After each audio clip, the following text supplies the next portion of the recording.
Tal vez tú estás aquí como este ciego, mi amigo, y me estás escuchando, pero no puedes ver a Cristo en su hermosura. ¿Por qué? Porque para sanarse de una ceguera así se necesita una obra sobrenatural. Es un milagro lo que se necesita. Eso no es una decisión tuya, es una obra poderosa de Dios. Tú necesitas que Dios te dé esa visión. Pero si es que de Dios que depende, ruégale entonces a Dios que haga ese milagro en tu vida.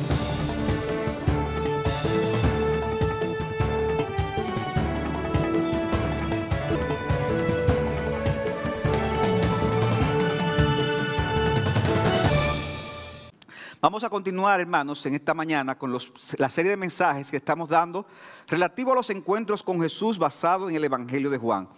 Recuerden que esto no es un estudio expositivo de verso por verso de todo el Evangelio, sino que nos estamos concentrando en el tema de los encuentros, y por eso ustedes notarán que puede haber saltos en los pasajes que estamos considerando. Y en el día de hoy veremos el encuentro de Jesús con el hombre que era ciego de nacimiento, así como la controversia que se generó en Juan capítulo 9 y del cual nuestro hermano Rubén leyó ya algunos textos. El tema del sermón que pensamos dar con la ayuda del Espíritu Santo, como se avisó, es Jesucristo, aquel que da completa visión espiritual al alma. Y yo quiero que veamos este capítulo bajo los siguientes encabezados. Veremos en primer lugar el milagro de la sanación del ciego. En segundo lugar veremos las reacciones que provocó la sanación del ciego. En tercer lugar, el reencuentro de Jesús con el ciego. Y finalmente veremos el significado de la sanación del ciego. De modo que veamos en primer lugar, hermanos, el milagro de la sanación del ciego. El relato inicia indicando este encuentro que pareció casual de Jesús con este ciego de nacimiento, como se había leído. El Señor Jesucristo ve a este hombre con esa condición y también mendigando, ya que más adelante aclara que él era mendigo. Como vemos en el pasaje, hermanos, los discípulos hacen una pregunta que revela algo que era común en la creencia de los judíos en esa época, y era que los infortunios de la vida, las tragedias que le pasaba a uno en la vida, eran consecuencias directas o indirectas de acciones pecaminosas, ya sea que lo haya cometido la persona misma o que lo haya cometido alguno de los familiares. Por eso los discípulos le dicen en el versículo 2, ¿quién pecó? ¿Este o sus padres para que naciera ciego? Fíjense, o sea, esa pregunta revela cuál era la creencia que estaba arraigada en el pueblo. Y hermanos, como hemos dicho en otros mensajes, dijimos, ciertamente hay muchas situaciones de aflicción que llegan a nuestras vidas, fruto de nuestras acciones pecaminosas. O sea, si usted anda como un loco en la calle y tiene un accidente, bueno, y eso le afecta físicamente, eso fue una consecuencia de una acción imprudente de su parte. Pero no siempre es así, no siempre es así. Las aflicciones que vienen a nuestra vida no siempre son fruto de alguna situación en particular. Las aflicciones vienen como consecuencia del pecado en sentido general. Pero tenemos que tener cuidado, hermanos, con no decir, oye, a este le pasó esto, seguro que fue por eso. No, tengamos cuidado con respecto a la providencia de Dios, de por qué las cosas suceden a diferentes personas. Hay aspectos a veces que no sabemos y que tenemos que tener cuidado de no hacer un juicio. Es interesante que dicen, ¿quién pecó? Este o sus padres, porque esa creencia de los judíos inclusive llegaba al punto de que pensaba que aún en el vientre de la madre el feto podía pecar y como consecuencia de ese pecado entonces nacer con una condición. Oiga, ¿hasta dónde llegaba esa creencia? Pero como decíamos, el pensar en eso alejaba lo que era la idea de lo que son los propósitos de Dios con las aflicciones. Por eso el Señor Jesucristo rápidamente, en el versículo 3, le dice, este no es el tema, ese no es el problema. No es que pecó ni este ni sus padres, sino que él está ciego para que las obras de Dios se manifiesten en él. Ustedes ven cómo Cristo rápidamente aparta lo que es esa creencia popular.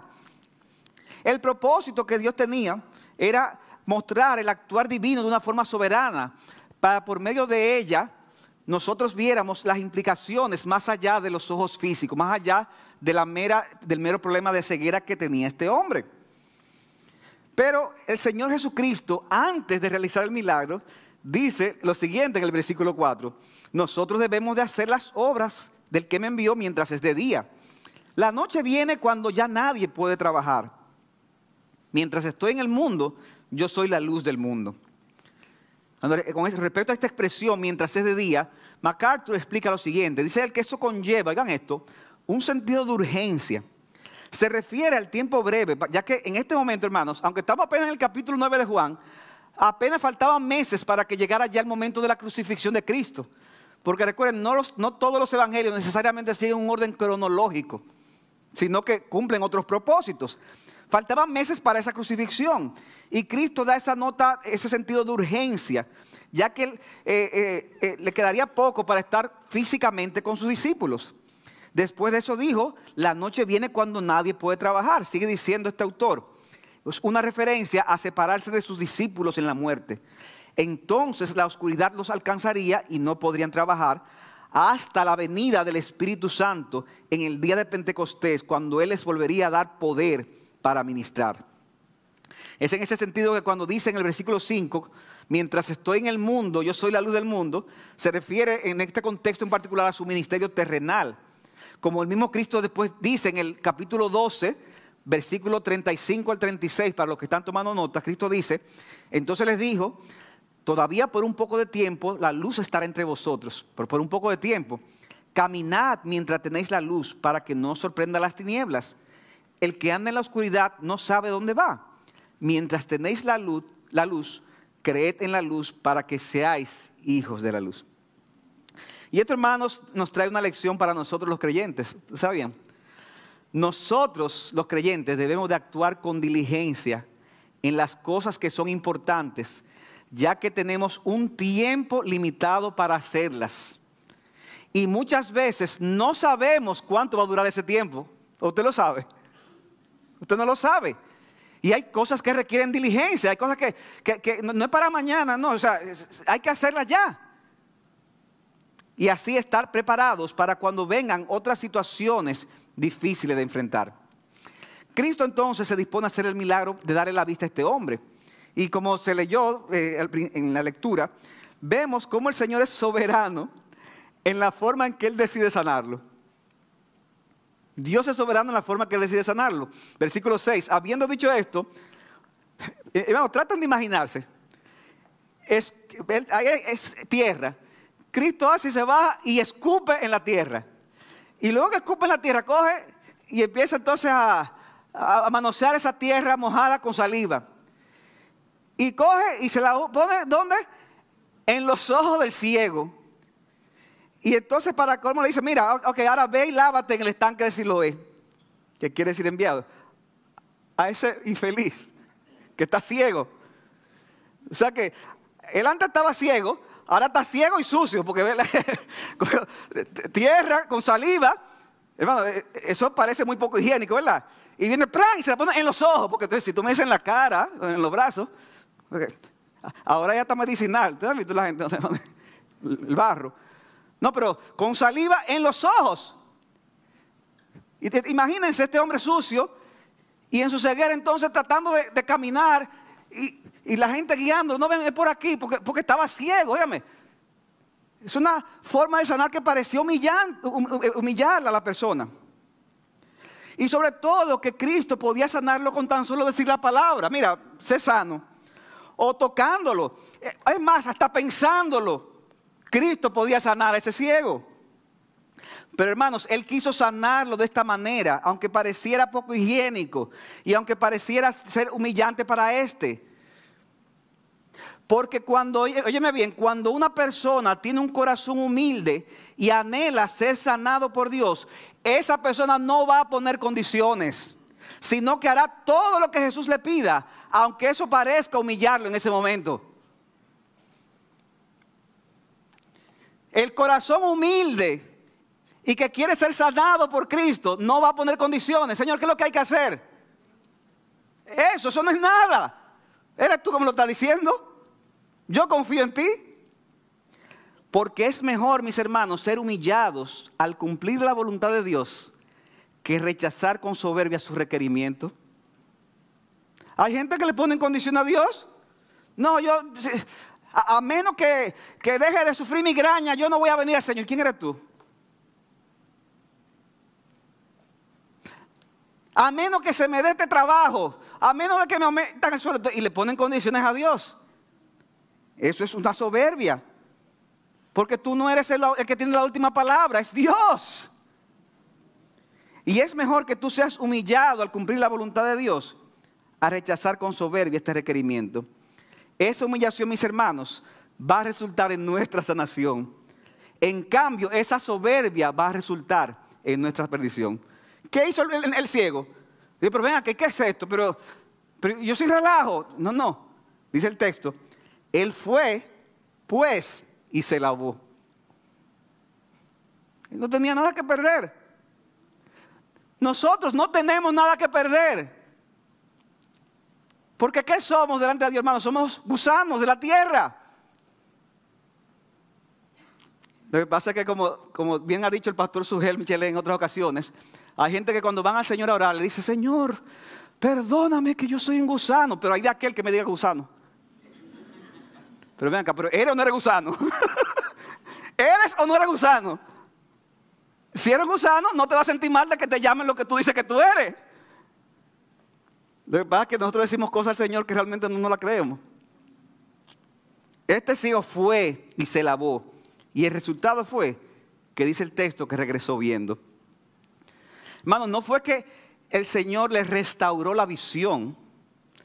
Este hombre era ciego de nacimiento. Él nunca había visto en su vida. Nunca había visto. Y ahora veía completamente. Mi amigo, no es que con Cristo tú vas a recuperar la visión espiritual. Es que, óyeme bien, todos nacemos espiritualmente ciegos por causa de nuestro pecado. Y necesitamos a un oftalmólogo todopoderoso para poder tener una visión espiritual que nunca antes hemos tenido.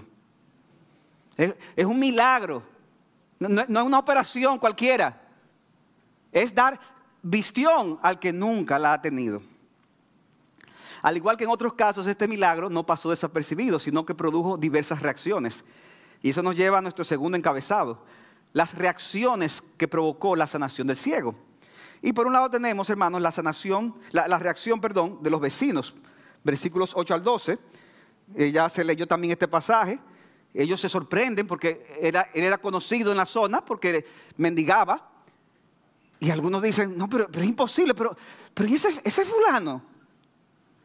Y al pensar en la maravilla de lo que era él, no, seguro que es alguien que se parece a él. Porque eso no es posible. No es posible que sea esa persona. Y él tuvo que decir, no, soy yo. Sí, soy yo. Ante la sorpresa por el milagro, entonces ellos le preguntan, versículo 10, pero ¿cómo te fueron abiertos los ojos? Y él respondió, versículo 11, el hombre que se llama Jesús hizo barro, lo untó sobre mis ojos y me dijo, ve al Siloé y lávate. Así que fui y me lavé y recibí la vista. Tan simple como eso. Y le dijeron, ¿y dónde está él? Él dijo, no sé.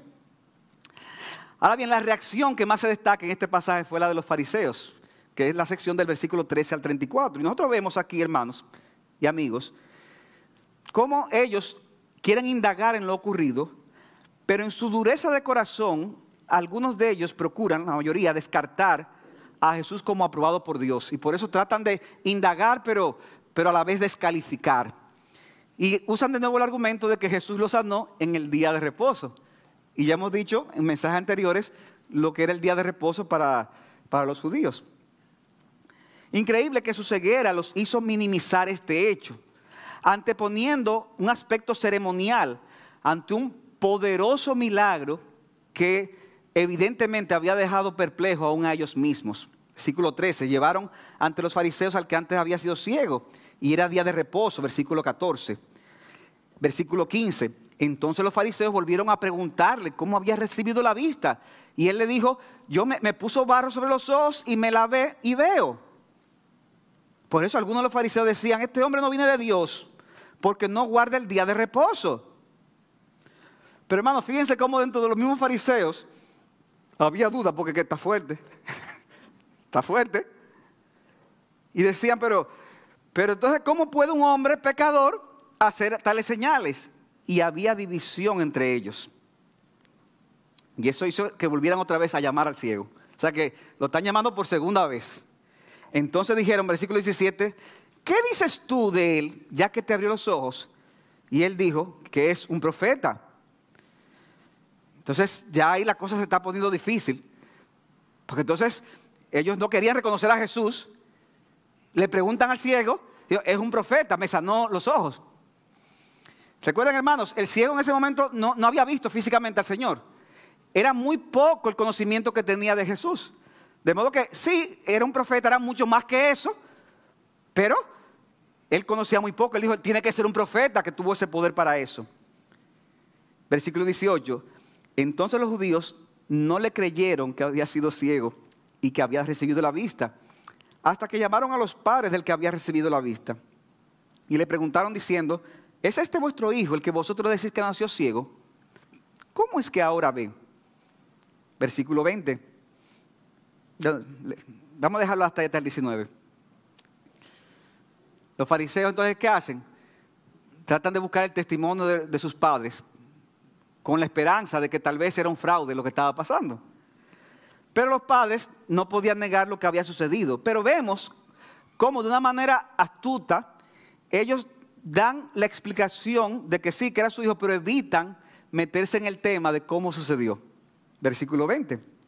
Sus padres entonces le respondieron y dijeron, sabemos que ese es nuestro hijo y que nació ciego, pero ¿cómo es que ahora ve? No lo sabemos. ¿O quién le abrió los ojos? Nosotros no sabemos. Preguntadle a él, edad tiene, él hablará por sí mismo. O sea, a mí no me metan en este lío, pregúntale a él. Es mi hijo y estaba ciego, porque era imposible negar eso. Pero no, yo no voy a caer en engancho. No vamos a caer en ese gancho. ¿Y por qué era un gancho? ¿Verdad? Y para los que nos ven en otro, puedan ver este mensaje en otros lugares, los dominicanos usamos muchas expresiones que a veces nos dicen, y ustedes usan palabras que uno no se entiende. Un gancho es como, ¿qué es lo que un gancho? Ahora no sé cómo es. Una trampa, es una trampa. Es una trampa, sí, sí. Y la razón de que ellos no iban a caer en esa trampa, lo dice el versículo 22 al 23. Sus padres dijeron esto porque tenían miedo a los judíos. Porque los judíos ya se habían puesto de acuerdo de que si alguno confesaba que Jesús era el Cristo, fuera expulsado de la sinagoga. Por eso sus padres dijeron, ¿edad tiene? Preguntarle a él. Bueno, por un lado vemos que no había sinceridad de parte de los fariseos de saber la verdad. No había sinceridad. Ese interrogatorio que los fariseos le estaban haciendo al ciego y ahora a sus padres, se parece como al interrogatorio que se dan en muchos lugares del mundo, incluyendo un sitio que no voy a mencionar, donde se le pide al acusado que confiese, pero cuidado con lo que vaya a confesar. Mira, confiesa lo que pasó, pero ya el que va a confesar sabe hasta dónde puede decir, qué no debe de decir, y qué es preferible que diga, aunque ¿verdad? No sea exactamente lo que pasó. O sea, confiesa, pero mira lo que tú vas a confesar. Esto aquí, ¿verdad? Con el revólver en la cabeza. ¿Qué tú vas a hacer? O sea, ellos querían escuchar, no la verdad. Ellos querían escuchar lo que a ellos les interesaba. Pero por otro lado vemos cómo la posibilidad de ser expulsado de algún lugar que es importante y perder los favores que eso conlleva, llevó incluso a sus propios padres a estar más preocupados por eso. Ellos estaban más preocupados por la posible expulsión que por el gozo que debían de sentir con el hecho increíble, con ese milagro maravilloso de que su hijo que nació ciego ahora veía completamente bien. ¡Wow! Increíble. O sea, hermanos, son los padres de ese ciego. Les preocupaba más lo que otros podían decir de ellos que el gozo de testificar. No, mira, Jesucristo lo sanó. Ese era un momento para que los padres de este ciego estuvieran regocijados y decirle a los demás lo que Jesús había hecho por ellos. Pero a ellos no les importó eso. A ellos les importaban más las consecuencias de hacer esto y prefirieron no identificarse con Jesús. Ni mencionaron el nombre. ¿Edad tiene? Preguntarle a él. Él dijo que fue Jesús. No, ni eso. Pregúntele a Él. Y tal vez tú estás aquí y has visto el obrar de Dios cambiando vidas de personas que están cerca de ti. Y tú sabes que eso se debe a la obra de Jesucristo, pero tú prefieres no reconocerlo. Tú prefieres no decirlo para que no te vayan a identificar como cristiano. Porque imagínate las consecuencias que eso puede tener si la gente cree que yo soy cristiano. Y prefieres entonces negar la realidad de lo que Cristo está haciendo en personas que están alrededor de ti. ¿Para qué? Para no perder el favor, para no perder el estatus, para no perder la respetabilidad, para no perder amigos. Porque tú te imaginas, y cuando yo vaya al club, entonces, ¿qué van a pensar de mí?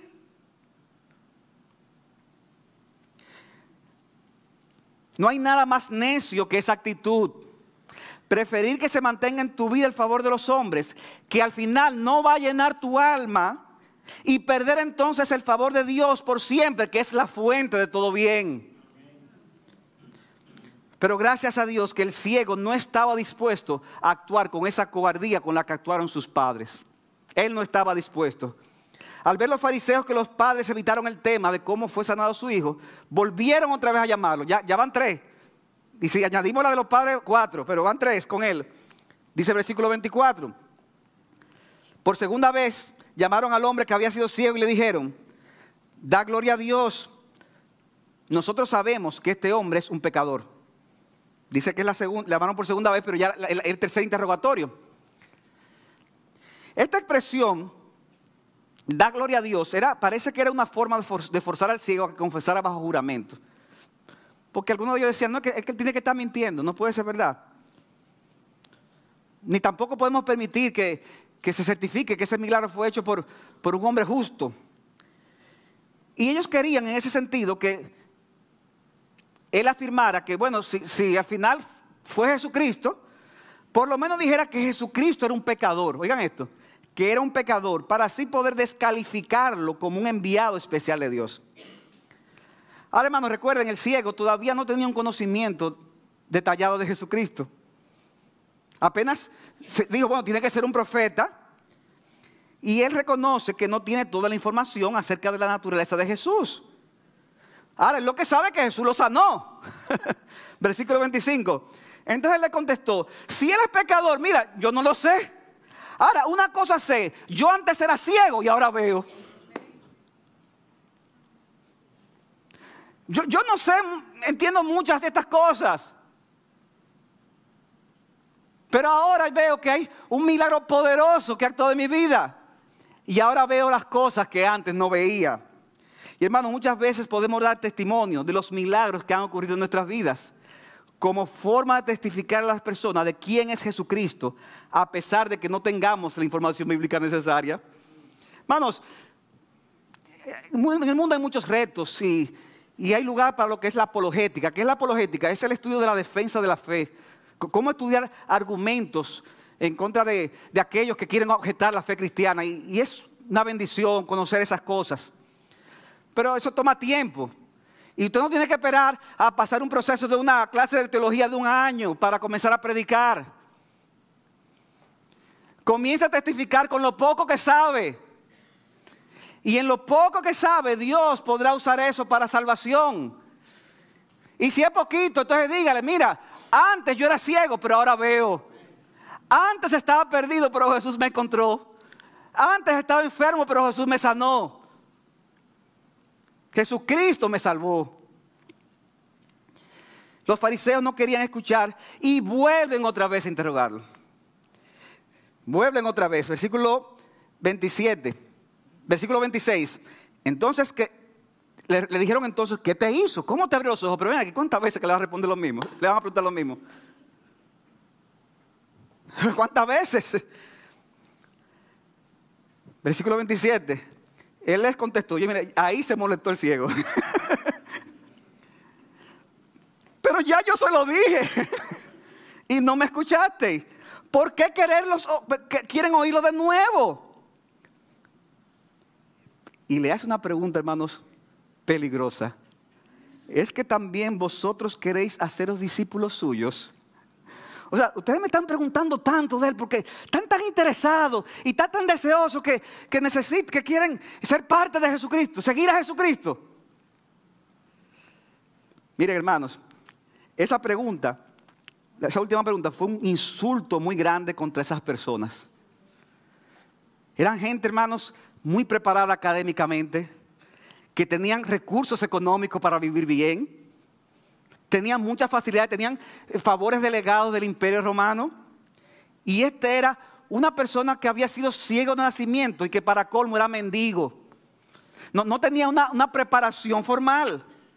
¿Quién se cree este mendigo, este pordiosero? Lo acusan de ser discípulo de alguien que no se sabe dónde es, cuando ellos supuestamente eran discípulos de Moisés, quien era reconocido como uno que fue aprobado por Dios. Versículo 29. Entonces lo insultaron. Lo insultaron. Y le dijeron, tú eres discípulo de ese hombre, pero nosotros somos discípulos de Moisés. Nosotros sabemos que Dios habló a Moisés, pero en cuanto a este, no sabemos de dónde es. Ellos decían que no sabían de dónde venía Jesús porque no les interesaba conocer la verdad. Hermano, usted sabe que hay personas que son ignorantes de algunas cosas, pero son ignorantes porque quieren serlo. ¿Ustedes sabían eso? ¿Sabe que hay personas, increíble, estamos en el 2019, estamos en el 1 de septiembre de 2019, y hay personas que, aún personas con cierta preparación, que no se imaginan todo lo que implica un aborto. Hay gente que no se lo imagina. Hay gente que no sabe que cuando se va a abortar un bebé en el vientre, ese bebé, ese feto se defiende. ¿Por qué? Porque lo que se está haciendo no es natural y lo que se hace es comenzar a despedazar ese niño que está en el vientre de una madre. Y hay gente que no lo sabe. Ay, yo no sé de eso, sí, pero es una ignorancia que no se justifica. Tú no sabes porque no quieres saber lo que es. Tú no sabes que hay negocios millonarios detrás de esa industria porque no te interesa, prefieres no investigar. Para poder seguir argumentando que yo defiendo son los derechos reproductivos de la mujer. Pero eso es un asesinato. Porque la diferencia no la puede hacer estar dentro del vientre o fuera del vientre. Al final, un ser humano, grande o chiquito. Somos seres creados a imagen de Dios. Y eso comienza en la concepción.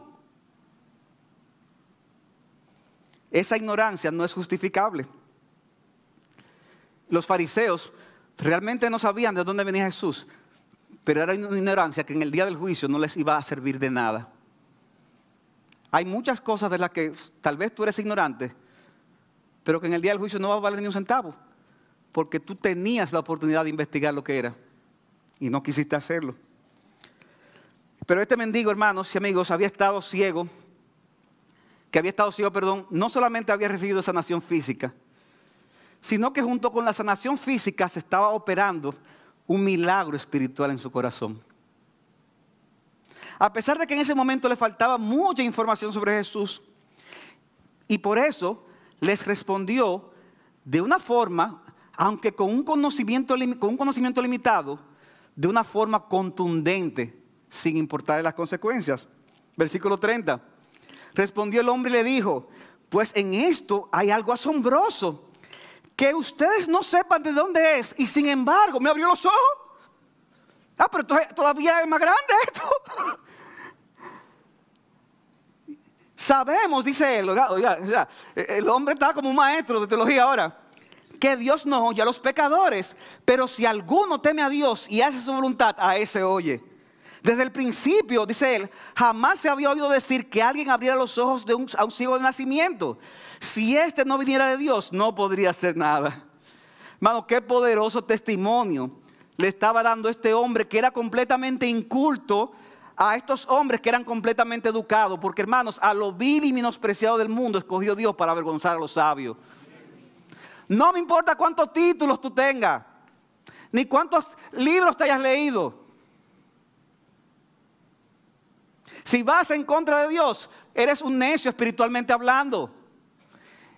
Y si tú estás con Dios y quieres hacer la voluntad de Dios, aunque seas analfabeto, tú eres más sabio que todos los hombres. Aquí vemos a Dios usando a los necios de este mundo. Hay una anécdota que cuenta el pastor Otto Sánchez, que como mencioné en otra ocasión, siempre le han pasado muchas cosas. Él dice que en una ocasión él se montó en una guagua. Una guagua es un autobús saliendo de una clase de estudios. ¿Sabe cómo eran esas guaguas? ¿Cómo son? Que se llenan hasta más no poder ir. Dentro de esa guagua entró un señor que era un poco mayor, que era un obrero, estaba sudado, se veía que había tenido un día difícil, pero era cristiano. Y entró en esa guagua con unos trataditos y comenzó a repartir esos trataditos. ¿Sí? Y repartiéndolo, se lo da a uno que era un hombre muy letrado. Y cuando ve ese tratadito, ese hombre lo desprecia. Me dice, ¿qué es lo que tú estás dándome tratadito? ¿Tú te has leído a fulano de tal acaso? ¿Tú te has leído la teoría de no sé qué? Y comenzó a hacerle preguntas para avergonzarlo. Ese señor obrero, cansado, humilde, que no tenía cómo responderle, dijo, mira, yo no conozco mucho de lo que tú me estás diciendo. Ahora, yo sí sé dos cosas. Jesucristo te ama y quiere salvarte. Y si tú no te arrepientes, te vas para el infierno. Mira, diga que en la guagua todo el mundo comenzó a aplaudir. ¡Wah! Hasta los cristianos, impíos, todo el mundo. Y pues parece que el muchacho tuvo que hasta que salirse antes de tiempo de la guagua. Porque Dios toma a veces, hermanos, la ignorancia a lo vil y menospreciado, al que es ignorante, y avergüenza al que se cree sabio. La palabra de Dios tiene poder para salvar. No te dejes impresionar por la gente. No te impresionar. Suelta la jaula, que la palabra de Dios es un león. Tú no tienes que hacer una apología. Mira, ese ladrón, el león, si yo lo abro la jaula, él muerde y él no lo cree. Bueno, abre la jaula y va a morder, porque la palabra de Dios es poderosa para salvar. Ese ciego reconoce que es verdad que Dios no escucha la oración del pecador, pero como aclara Juan Carlos Fraile, no parece necesario atribuir a sus palabras el significado de que Dios no desea escuchar las oraciones, oigan bien, de los pecadores que sienten sus pecados y claman a Él pidiendo perdón. La frase se aplica a los pecadores que no sienten sus pecados, que viven en el pecado y no se arrepienten. Tú eres pecador, vives en tu pecado, no deseas arrepentirte, entonces le pides a Dios por algo después. ¿En ese sentido qué dice? Dios no oye a los pecadores. Pero también les recuerda a los fariseos que el que teme a Dios y hace su voluntad, a ese oye. Y como Jesús hizo este milagro con el poder de Dios, la conclusión es que Jesús estaba actuando como un enviado de Dios. Como dice otro autor, este hombre ha presentado un razonamiento muy completo. Toda esta reflexión no está nada mal para alguien que había sido mendigo toda la vida y presumiblemente no había tenido una formación académica ni dialéctica. Sin embargo, estos fariseos no estaban dispuestos a dar su brazo a torcer. Evitaron seguir con un razonamiento del cual al final se demostró que ellos no tenían argumentos convincentes para poder responderle. Ellos lo despreciaron, acusándolo de que él había nacido en pecado. ¿Recuerdan la pregunta al principio? ¿Quién pecó? ¿Estos sus padres? Dijeron que él había nacido en pecado, sugiriendo que esa fue la razón de su ceguera, y finalmente lo expulsaron. Versículo 34.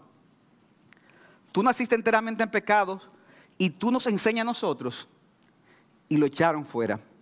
Ahora, hermanos, esta expresión, lo echaron fuera, no es simplemente que le dijeron vete de aquí. Dice un autor, Donald Carson, el contexto del comentario de Juan sugiere que lo que sucedió fue la excomunión que los padres del muchacho tenían temor de que le sucediera a ellos. No era meramente la expulsión del lugar. Era que estamos hablando de una sociedad que todo giraba en torno al judaísmo, o sea, en el caso de ellos. Estar excomulgado, expulsado del judaísmo, era estar expulsado de todo.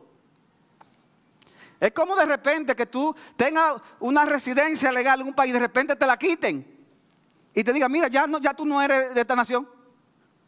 Pero yo tengo no sé cuánto, ya tú no eres. Y en esa época te quitaban cualquier privilegio que pudiera existir. Era algo despreciable haber sido comulgado. O sea, no es de que, bueno, me expulsaron de esta sinagoga, pero voy a otra. No, como pasa a veces en las iglesias. Pero ahí ser expulsado no tenía a ningún lugar donde acudir. Sin embargo, esta historia no termina ahí. Y vemos ahora la parte más importante, la conversación más importante del ciego. Tercer punto, el reencuentro de Jesús con el ciego. El reencuentro de Jesús con el ciego. Luego de él haber sido sanado, se encuentra entonces con Jesús. Recuerden que él nunca lo había visto físicamente. Y lo ve ahora, pero no se da cuenta. Hay gente que piensa que Jesucristo cuando estaba en la tierra estaba con una aureola y con un rostro brillante. Entonces, no. Jesús andaba era como cualquier hombre, desde el punto de vista de su humanidad. Cristo se le acerca, luego que sufrió el escarnio, por haber dado testimonio de un Jesús que no conocía personalmente y que tenía muy poca información acerca de él. Y se reencontró con aquel que no solamente le dio vista a sus ojos, sino que abrió sus ojos espirituales. Porque, hermanos, cuando somos desechados por el mundo, ahí entonces somos recibidos por Jesús. Y cuando somos recibidos por Jesús, entonces tenemos un mayor conocimiento de su persona para que así nuestra fe en Él esté mucho mejor fundamentada. Cristo nos recibe y nos enseña más quién es Él para que podamos conocerle mejor. Versículo 35 dice, Jesús oyó que lo habían echado fuera y hallándole le dijo, ¿crees tú en el Hijo del Hombre? Y él respondió y dijo, ¿y quién es, Señor, para que yo crea en Él? Jesús le dijo, pues tú lo has visto y es el que está hablando contigo ahora. Y en ese momento el conocimiento de este hombre que era ciego, que había sido ciego, creció completamente. Hermanos, se encontró con el Salvador, con el Señor, con el Redentor, con el Hijo de Dios, con aquel que sostiene el universo. Con él fue que se encontró. Y la respuesta más digna que podía hacer no era comenzar a contarle su problema. ¡Ay, qué bueno que te encontré! Tú sabes lo que yo he pasado en esta vida. Tú sabes lo que yo sufrí pidiendo. Porque hay personas que su relación con Dios es una relación nada más de contarle problemas. O sea, Señor, ay, te pido que me dé esto, aquello, porque yo sufro tanto. Sí, hay lugar para expresar a Dios tus necesidades. Pero en ese momento, la respuesta más digna no era comenzar a contarle sus problemas, sino poner toda la confianza en Cristo y adorarlo. Dice el pasaje, entonces dijo, creo, Señor. ¿Y qué? Le adoró. Le adoró. A diferencia de otras sanaciones hechas por Cristo, en este caso se operó también una sanación interna, no solamente externa. Mi hermano, ¿cómo reaccionas tú cuando a pesar de haber sido desechado por el mundo o a pesar de haber recibido una gran aflicción, sabes como quiera que la presencia de Jesús es real en tu vida? ¿Cómo tú reaccionas? La única respuesta digna es adorarle. Contempla a Dios y adóralo con todo tu ser. Cristo entonces pasa a explicar cuál era el significado de este milagro. Este milagro tenía un significado, hermanos, y esto es central en la historia. Y eso nos lleva a nuestro último encabezado, el significado de la sanación del ciego. Jesús declara en el versículo 39, en su primera parte, yo vine a este mundo para juicio. Yo vine a este mundo para juicio. Cristo declara que esta señal de sanación representa un juicio para el mundo. Óyeme bien, el propósito primario de Cristo al venir al mundo fue traer salvación. Pero el hecho de que algunos lo aceptan y otros lo rechazan, también resultará en juicio para estos últimos que lo rechacen. Él vino a salvar. Pero si tú lo rechazas, entonces ¿qué va a suceder? Que va a venir juicio sobre tu vida. Y Cristo explica esta distinción. Dice, yo vine para juicio a este mundo, para que los que no ven, vean, y para los que vean se vuelvan ciegos. Esta declaración obviamente se refiere a la vista espiritual, ya que el Señor en ningún momento le quitó la vista física a nadie. En otras palabras, este relato de la sanación representa la obra espiritual que Dios hace en el corazón de los hombres, trayéndoles vista en el alma. así como el Señor hizo físicamente con este hombre, de igual manera hace con aquellos que están ciegos espiritualmente. Los hombres no pueden ver, óyeme bien, la hermosura del Salvador. El que no es cristiano no puede contemplar a Dios como cantábamos. Andan a tientas y tropezando. Dice 2 Corintios 4:4 que el Dios de este mundo, hablando del maligno, ha cegado, oye este texto, el entendimiento de los incrédulos para que no vean el resplandor de la gloria de Cristo, que es la imagen de Dios. O sea, Cristo es glorioso, lo que está diciendo. Es una gloria que resplandece. Pero las personas de este mundo están cegados. Su ceguera no les permite contemplar eso. Pero de repente sucede un milagro. Pablo dice en 2 Corintios 4, versículo 6, pero Dios, que dijo que de las tinieblas resplandeciera la luz, es el que ha resplandecido en nuestros corazones para la iluminación del conocimiento de la gloria de Dios en la faz de Jesucristo. Y ahí está esta persona que está ciego espiritualmente. Y a lo mejor está aquí sentado escuchando el sermón. O está leyendo la palabra en su casa. O está escuchando un mensaje grabado. O alguien le está dando testimonio. Y la persona oye como que no capta, no entiende. Todavía cree que es por obras. Y tú tratas de explicarle, pero ¿qué es lo que le pasa? Que fulano no termina de entender. Es que está ciego. Pero de repente tú le sigues testificando, o de repente comienzas a seguir oyendo la palabra y pasa algo impresionante. De repente Dios dice, sea la luz sobre ti. Y esa persona de repente comienza a oír la palabra de una forma distinta. Comienza a entender lo que antes no entendía. Y en su corazón comienza a sentir un anhelo, un fuego que antes no estaba. Antes tal vez no le interesaba, antes tal vez le aburría, tal vez hasta se dormía. Pero de repente está súper interesado por lo que está escuchando. Ahora cuando se canta, antes se distraía, pero de repente las letras de esas canciones comienzan a hacerle sentido. Y comienzan a impactar su corazón. Ahora comienza a escuchar la palabra con un interés inusual. Ahora tiene un anhelo de tener comunión con Dios. Ahora cuando le dicen que vamos a reunirnos a la iglesia a tal hora, él anhela ir allá. Porque sabe que va a escuchar la palabra y va a adorar con el pueblo de Dios. Porque Dios va a estar presente en medio de ese pueblo. Él comienza a disfrutar las conversaciones que antes desechaba.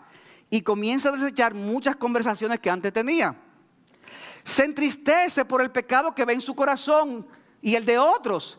Y ahora cuando peca lo confiesa a Dios y procura agradar a Dios. Y puede decirle a todo el mundo, antes yo era ciego, pero ahora veo a Dios, veo a Cristo, veo su gloria. Tal vez tú estás aquí como este ciego, mi amigo, y me estás escuchando, pero no puedes ver a Cristo en su hermosura. ¿Por qué? Porque para sanarse de una ceguera así se necesita una obra sobrenatural. Es un milagro lo que se necesita. Eso no es una decisión tuya, es una obra poderosa de Dios. Tú necesitas que Dios te dé esa visión. Pero si es que de Dios que depende, ruégale entonces a Dios que haga ese milagro en tu vida. Pídele que te dé la visión. No lo suelte hasta que puedas ver y veas lo que nunca viste y comiences a oír lo que nunca escuchaste. Como dice 1 Corintios 2, 9 y 10. Cosas que ojo no vio, ni oído oyó, ni han subido al corazón del hombre, son las cosas que Dios ha preparado para los que le aman. Y alguna gente dice, que eso va a ser en el cielo. No, dice el texto, pero Dios nos las reveló por su Espíritu ahora. Pero cuando este mensaje es rechazado, entonces se convierte, como dijimos, en un mensaje de juicio. Por eso dice que Cristo vino para que los que no ven, vean, y para los que vean, se vuelvan ciegos. Y aquí, hermanos, hay una nota de ironía de parte de Cristo. O sea, no es que ese segundo grupo tenía visión espiritual y Cristo se la quitó. Es que ellos creen que ven, y por lo tanto, lamentablemente no reconocen su condición. O sea, si yo siento que estoy perdiendo la vista, ¿qué tengo que hacer? Bueno, tengo que ir al oftalmólogo y decir, mira, ayúdame, resuélveme, porque estoy serio. Pero si yo no me doy cuenta que estoy perdiendo la visión, no voy a ir al oftalmólogo, porque ¿para qué? No es que este segundo grupo tenía visión espiritual. Ellos creían que la tenían y por lo tanto no reconocían su condición. Y como no reconocían su condición, ¿qué pasa? Que la vista entonces la perdían cada vez más y más y más. Y eso se ilustra en los últimos 2 versículos. Algunos de los fariseos, dice el texto, que estaban con él, oyeron esto y le dijeron, ¿acaso nosotros también somos ciegos?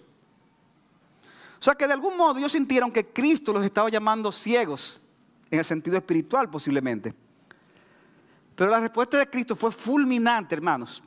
Versículo 41, Jesús les dijo, si fuerais ciegos, no tendríais pecado.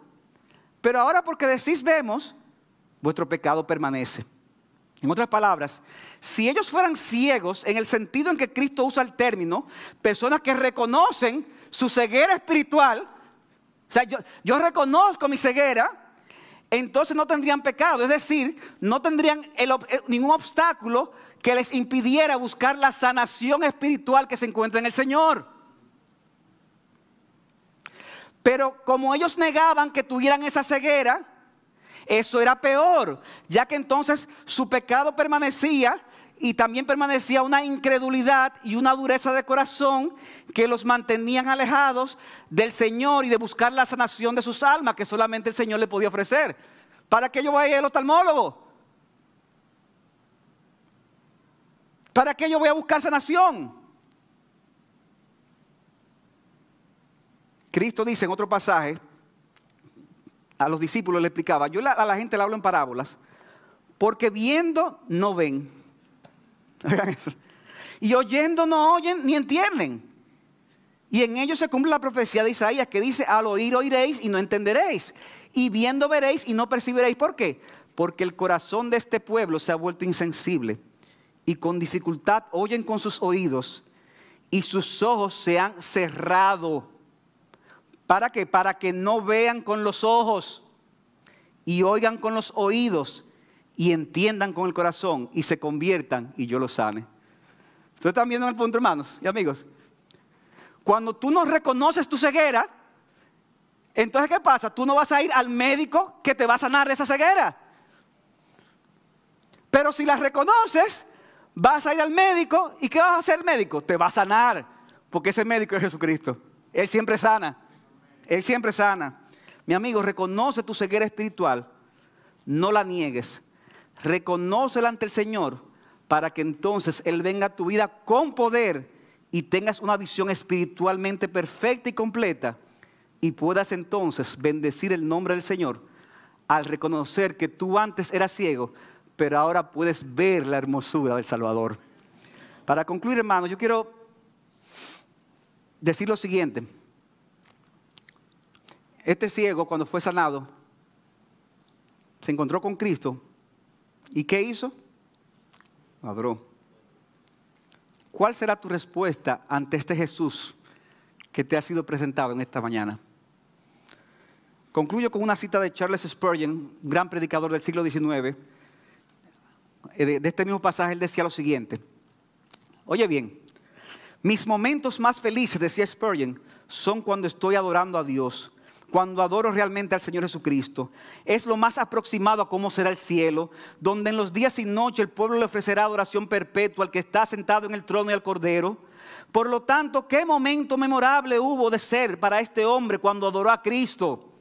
Ahora, si Cristo no era Dios, el hombre era un idólatra, un adorador de hombres. Si Cristo no es Dios, nosotros no somos cristianos, sino que somos unos incautos engañados. Somos idólatras, tan malos como los paganos, por quienes sentimos compasión. Pero bendito sea su nombre, Él es Dios. Y sentimos que el deleite supremo de nuestra vida es adorarle. No podemos taparnos las caras con nuestras alas porque no las tenemos. Pero podemos tapárnoslas con el manto de la justicia de Jesucristo cuando nos acercamos a Él. No podemos cubrir nuestros pies con nuestras alas como lo hacen los ángeles, pero tenemos la sangre de Jesucristo y su justicia como cobertura de nuestros pies y como alas con las que podemos volar hacia Él. Y aunque no tenemos coronas para que podamos arrojarlas a sus pies, si tenemos algo digno de honra, las ponemos ante sus pies y clamamos: la gloria, Señor, es para ti, no para nosotros. No es para nosotros, sino para tu nombre, por causa de tu amor y de tu gran verdad. Hermanos, alabemos y adoremos el nombre de Jesucristo.